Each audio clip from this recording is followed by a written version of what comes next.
কোটা সংস্কার আন্দোলনকে ঘিরে সারা দেশে সহিংসতার জন্য বিএনপি ও জামায়াত শিবিরকে দায়ী করছে সরকার।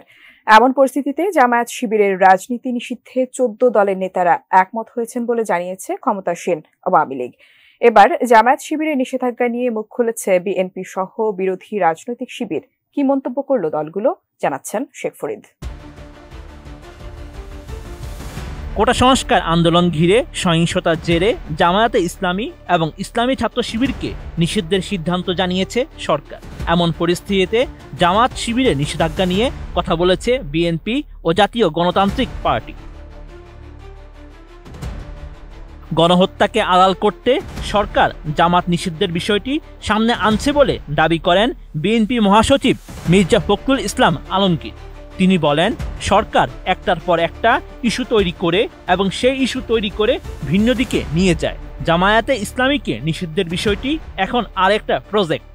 সরকার একটার পর একটা ইস্যু তৈরি করে, সেই ইস্যুকে ডাইভার্সনের দিকে নিয়ে যায়। এখন আবার এটাকে তারা ওই একই আরেকটি তাদের একটা প্রজেক্ট। 30 জুলাই রাজধানী গুলশান কার্যালয়ে এক সংবাদ সম্মেলনে সাংবাদিকদের প্রশ্নের জবাবে ফখরুল বলেন, এতদিন জামায়াত নিষেধাজ্ঞার বিষয়টি কেন তারা নেয়নি?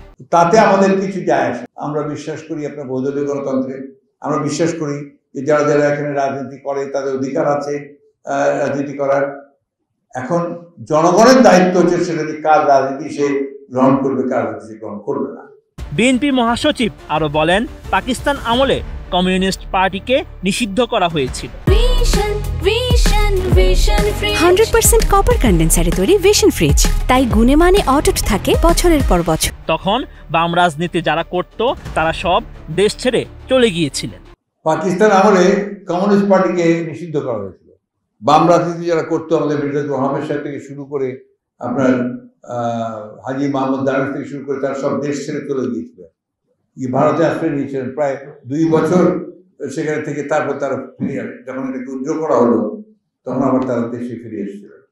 এই ধরনের ঘটনা যারা স্বৈরাচারী, যারা আপনার ডিক্টেটরস, যারা আপনার জনগণের সঙ্গে যাদের সম্পর্ক থাকে না, তারা এই ধরনের সিদ্ধান্ত বহু নিয়েছে।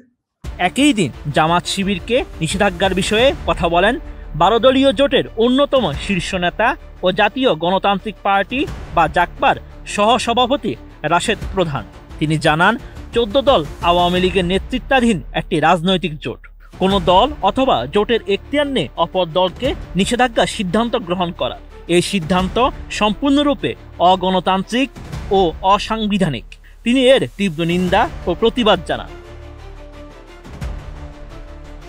Sheikh Farid, ATN news.